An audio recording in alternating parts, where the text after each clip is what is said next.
Look, you say you're a simple guy. I say I'm a simple guy. If this is a referendum about Donald Trump, he loses. If this election turns out to be a referendum on Joe Biden's policies and another 4 years of them, Donald Trump wins. Fair? Too simplistic. So I am a simple man, and you probably are as well. But this is about what Americans can tolerate. And let me explain that. So the Harris and Democratic forces are going to be vile, V-I-L-E. They're going to call him a Nazi, a predator, or everything under the sun they're going to call him. Trump is no cupcake. He'll fight back, probably get in the mud. Shouldn't. If he didn't, he would win. But he probably will get down there. So it's what Americans can tolerate. How much of this garbage can you tolerate? So I don't think that Kamala Harris is well-liked in this country at all. And our polling numbers show that. She ran for president. She got 6% of the vote. Nobody wanted her. She's been a terrible vice president, hasn't accomplished anything. She was a terrible senator. 4 years, no legislation passed at all. She didn't do anything in the Senate, just sat there. So she's running on, well, I hate Trump. How many times can you hear that? You know, is that going to persuade an independent voter in Wisconsin to vote for you, that you hate Trump 85,000 times? I don't think so. And then you have the cover-up, which the Republicans are pushing big time, that Harris knew very early on that Joe Biden was mentally unfit to run the country, yet she lied about it, which apparently she did. And Harris is going to have a very, very hard time rebutting that.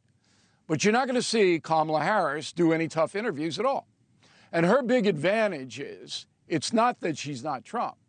Her big advantage is the corporate media will rally behind her and give her a soft time, the same strategy they use with Joe Biden. You will not see Kamala Harris on your program, Leland. You will not see her on NewsNation at all. You will not see her come up against me or come up against anybody that might ask her a tough question. She will coast. Yeah. And then on September 10th, when the debate happens, she will bait Donald Trump, trying to get him to say something racist or sexist. She may call him a Nazi to his face. She might do something like that. I don't think she will. She'll poke him and poke him. And if Trump just stays on the issues, Trump will wax her.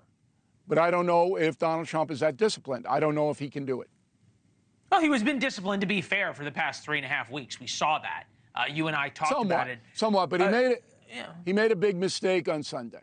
Somewhat disciplined, but not as disciplined as he could have been. So 1:36 East Coast time. Where were you, Leland? Where were you at 1:36 Sunday afternoon? I was on an airplane, thinking about you when I heard the news.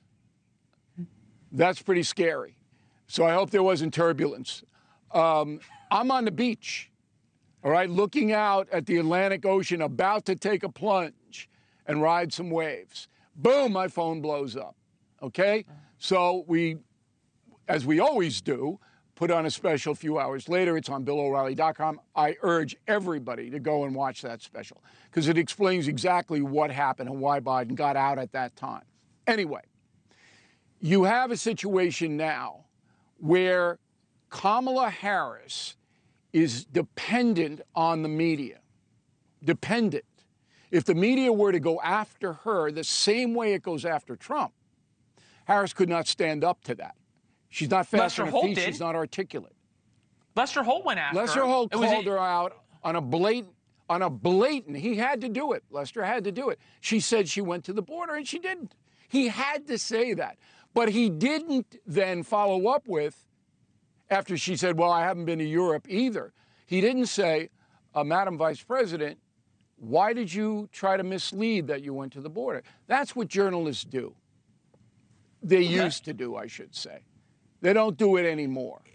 So Harris is really, she's very shaky. It's a very shaky candidacy. And I don't believe the number of money that you put forth, I don't believe that's even close to what happened.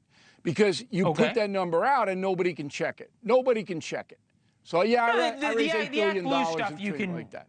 you can check a little bit, but no, it's a fair point. You have to the numbers You that can't Donald Trump check puts it out until the check FEC it stuff until comes the out. quarter. That's right. You can't check it. So they're going to throw anything out, and they're going to say nobody's going to remember anyway. Thanks for watching. Go to joinnn.com to find NewsNation on your television provider. And don't forget to click the red subscribe button below to get more of NewsNation's fact-driven, unbiased coverage.